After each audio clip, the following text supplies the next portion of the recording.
bem-vindos a mais um Giro Sindical. Eu sou a economista Renata Belzunces e o Giro Sindical é uma parceria entre o DIEESE e o SINDICT. DIEESE é o Departamento Intersindical de Estatística e Estudos Socioeconômicos e SINDICT é o Sindicato Nacional dos Servidores Públicos Federais da área de Ciência e Tecnologia no setor aeroespacial. Continuamos falando nesse Giro Sindical da terceira CONCLAT, a terceira Conferência da Classe Trabalhadora, ocorrida no último 7 de abril em São Paulo. A CONCLAT foi promovida por 9 centrais sindicais, com dirigentes de entidades de vários setores, do setor urbano, do setor rural, refletindo a grande diversidade da classe trabalhadora brasileira.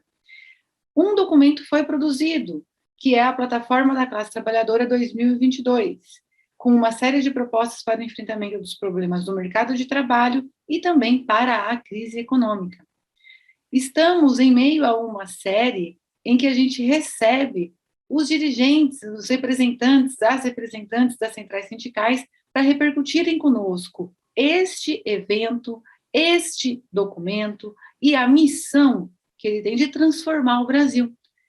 Hoje, nós temos aqui a representação da CTB, da Central dos Trabalhadores e Trabalhadoras do Brasil, o Adilson Araújo. Adilson, muito obrigada por aceitar nosso convite. Queria aqui, em nome da Central dos Trabalhadores e Trabalhadoras do Brasil, saudar essa importante iniciativa. Conta pra gente sobre a CTB. A CTB é uma central que foi fundada em 2007. Conta um pouquinho pra gente quais são as concepções, os princípios da CTB e um pouquinho também sobre a base de representação. Tem mais rural, tem mais urbano? E entre esses setores, está mais presente em quais deles? Conta pra gente. A gente buscou ali,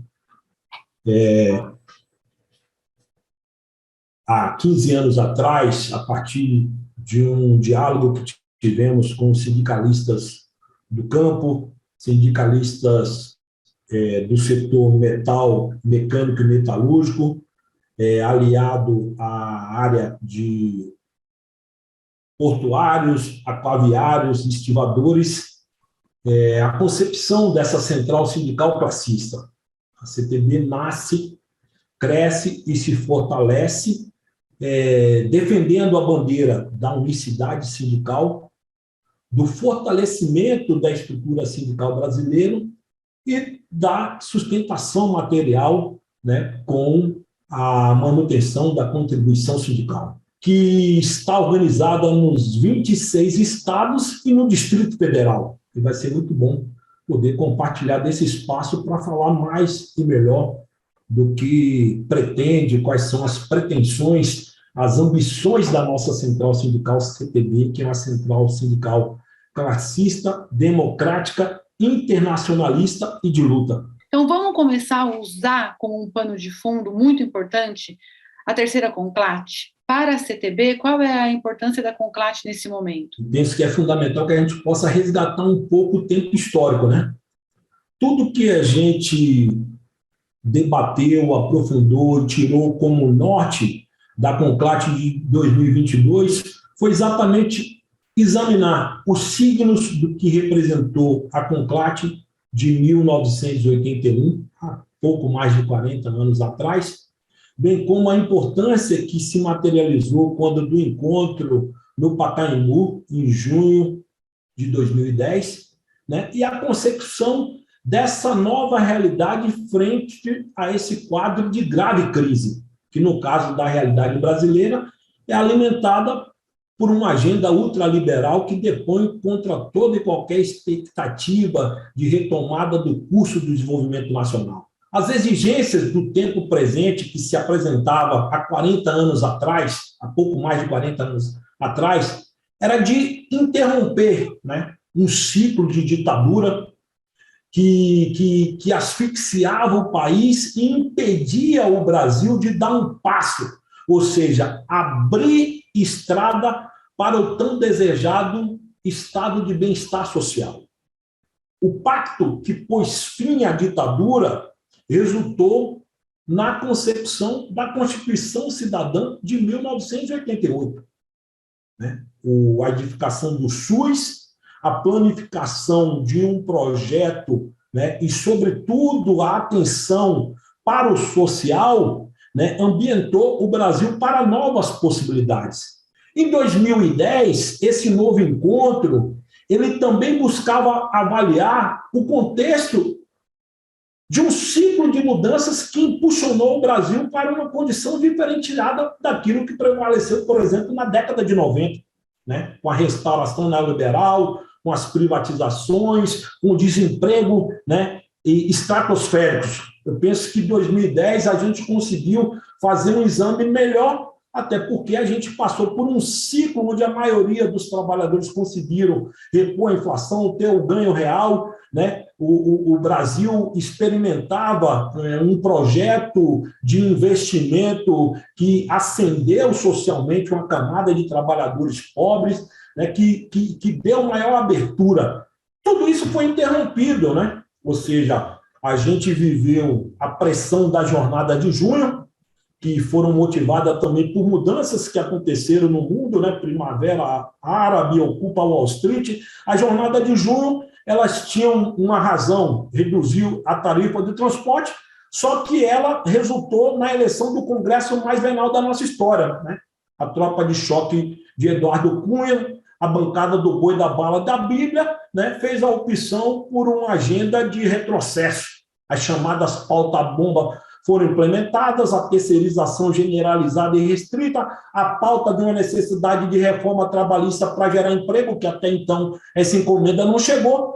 Então, a Assembleia, esse encontro, né, a motivação dessa conclave em defesa do emprego, dos direitos, da democracia e da vida, foi muito fundamentada no sentido de dizer o seguinte: a classe trabalhadora precisa pautar um debate na sociedade. O Brasil de 2022 enfrenta severas restrições e dificuldades, e esses problemas eles não nascem com a chegada do novo coronavírus, com o advento da pandemia. A gente já tinha problemas que a gente vinha enfrentando, por exemplo, com a alta informalidade. A informalidade no ambiente pré-coronavírus já ultrapassava, né, a quantidade de trabalhadores formais. Então, assim, a regressão do trabalho predominante, ela exigiu temperar, né, esse espírito e fazer valer da necessidade da gente se ater, né, porque o centro da produção desse documento foi exatamente ter um instrumento para dizer, ó, esse é o caminho. Existe remédio para a crise, nós podemos apresentar alternativas e as alternativas, elas são parte da constituição desse documento e eu penso que, de alguma forma, a gente conseguiu corresponder. O Giro Sindical volta já.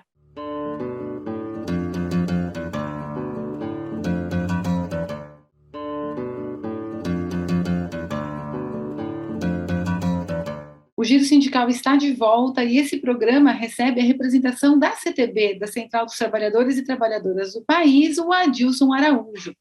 Adilson, desde o golpe de 2016, você já colocou um pouquinho disso na sua introdução, os ataques eles são mais intensos e eles são cada vez mais profundos. Como foi possível destacar um conjunto de propostas prioritárias da classe trabalhadora? O golpe que subtraiu o mandato constitucional da presidenta Dilma Rousseff foi ancorado sob a base de que o custo da Constituição não cabe no orçamento da União. De lá para cá, todo o esforço dessa agenda ultraliberal é fazer sorrir os interesses do rentismo, do grande capital, dos banqueiros. Somente eles lucram. Tudo isso vai empurrando o Brasil para um colapso, né? Então, fundamentalmente, a CONCAT vai dizer o seguinte: nós precisamos resgatar a política de valorização do salário mínimo. Nós precisamos revogar essa reforma trabalhista que tanto prejuízo causou à classe trabalhadora, não gerou emprego, precarizou, adoeceu, fortaleceu o trabalho análogo à escravidão, né? Somente no ano passado foram quase 2.000 pessoas libertas de condições análogas à escravidão, que somada ao flagelo social, vai transformando o Brasil num país de uma grande indigência. Então, eu penso que, singularmente, essa CONCLAT, ela é um motivador para a gente enxergar que é possível trilhar uma perspectiva nova, né? Dar atenção às grandes obras de estrutura, reindustrializar o país, né? promover o investimento público como um fator de atração da iniciativa privada são condicionantes que podem ajudar o Brasil a recuperar o seu protagonismo, aquilo que assistiu por mais de uma década, né? Adilson, você elencou nas suas respostas anteriores uma série de ataques que a classe trabalhadora sofreu, sobretudo desde 2016, e segue sofrendo, buscando cada dia um mecanismo de defesa da novidade que chega.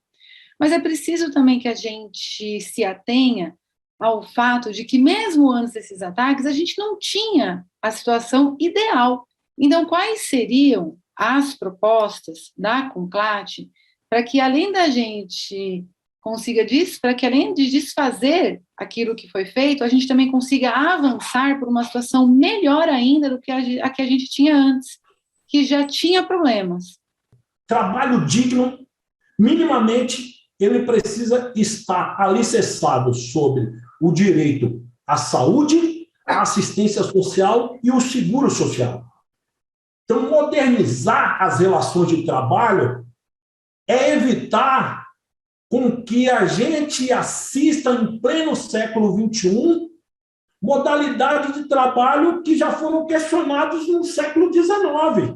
Não é razoável que, em pleno século XXI, a gente possa conviver com essa uberização, né, exacerbada, onde um trabalhador não tem direito sequer a fazer as suas necessidades fisiológicas, né? Trabalhar 10, 12, 14, até 20 horas no final de semana, como a gente já viu depoimentos, né? Então, o que tem de moderno? É o aplicativo, a plataforma. As relações de trabalho, elas são, né? Ela institui na forma de uma lei inexistente, porque eu faço a opção por vendar meus olhos, porque eu não quero discutir regularização disso, a regulamentação disso.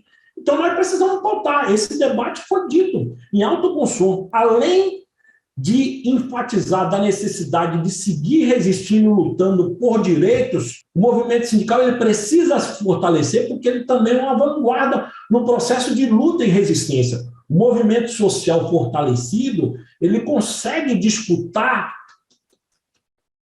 um projeto de poder político. E eu penso que é isso que a gente precisa resgatar, né? Acho até que mais do que a luta economicista, a luta pelo resultado imediato, o empoderamento só pela via do consumo, ela não vai criar as bases necessárias para a gente dar atenção às reformas de base, porque tudo que a gente precisa reivindicar na condição de um novo governo democrático popular é pautar as reformas prioritárias que diz respeito ao sustentáculo material da nossa sociedade.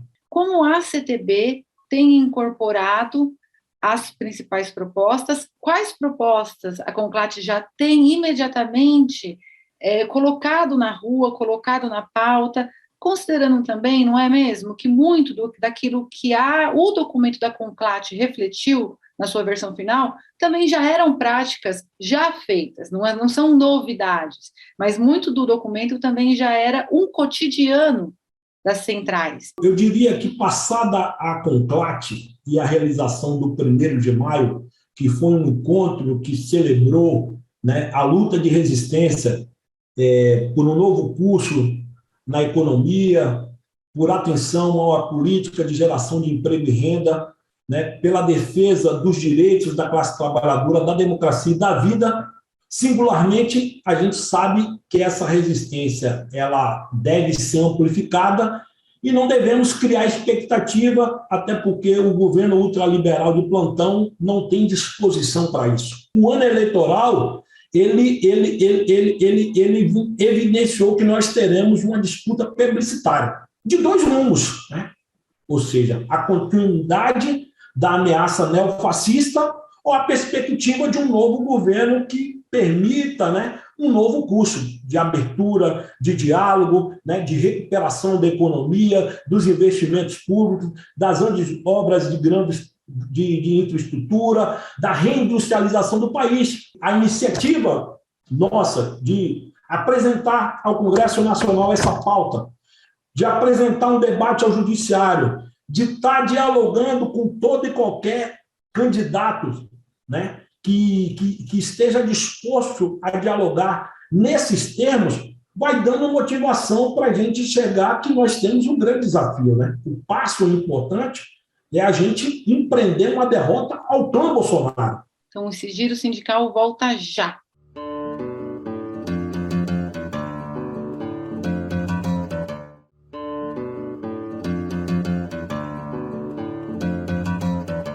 O Giro Sindical está de volta e este programa está conversando com o Adilson Araújo, ele que representa a CTB, a Central dos Trabalhadores e das Trabalhadoras do Brasil.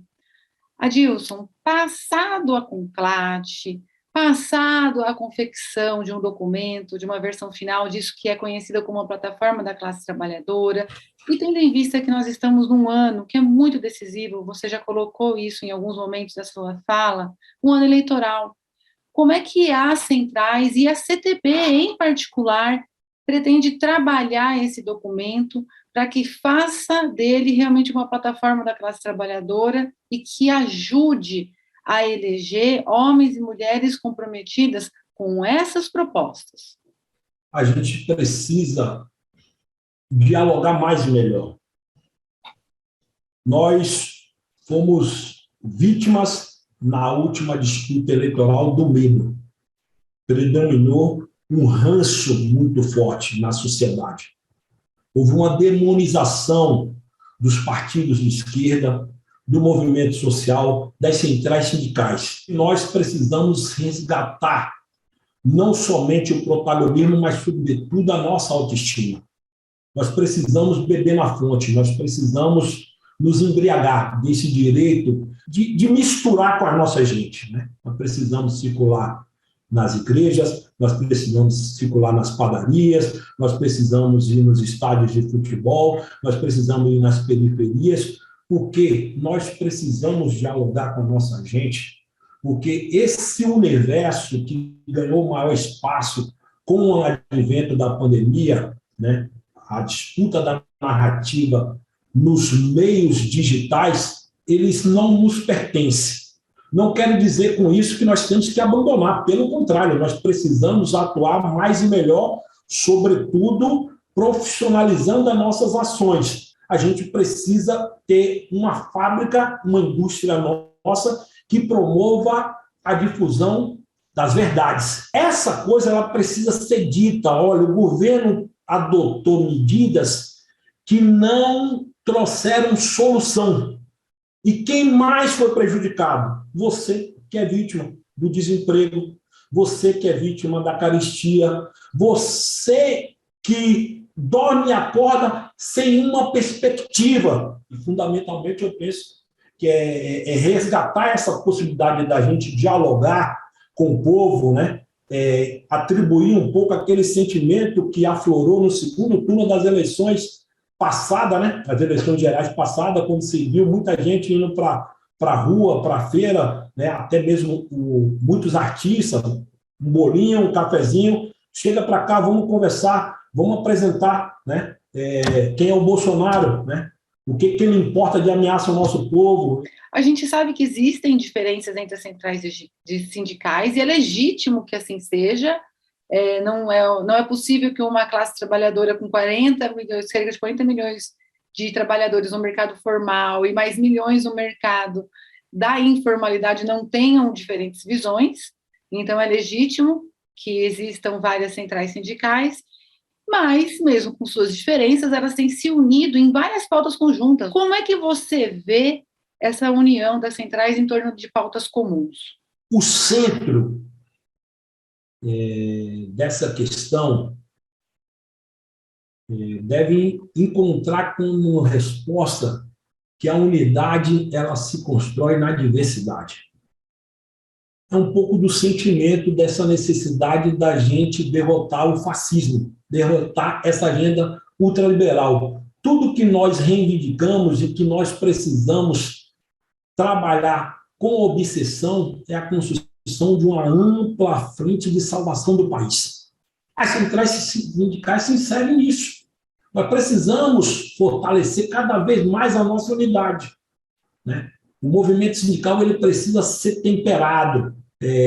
Num processo de crise, é comum o sistema capitalista se reestruturar com um propósito: otimizar, maximizar, para ter maior lucro. Nós precisamos unir o movimento sindical para buscar um grande dividendo, que é melhorar a condição de vida da classe trabalhadora, que é melhorar a condição de vida da nossa gente. Respeitadas as diferentes concepções, o movimento sindical brasileiro tem muita responsabilidade com o futuro próximo do país. Esse movimento sindical brasileiro, que já deu lições da sua capacidade organizativa, da sua capacidade de disputar opiniões no plano da institucionalidade, né? A política de valorização do salário mínimo é uma conquista na qual o próprio presidente Lula reconheceu a importância, né, das jornadas de Brasília. Eu quero te agradecer demais pelo seu tempinho aqui conosco, por permitir que nosso público conhecesse mais a fundo o que está pensando a CTB hoje, para o momento presente e para os próximos passos. Obrigada por estar aqui conosco, quero te agradecer mais uma vez. Valeu, beijo no coração, tamo juntos. Seguimos, tchau, tchau, gente.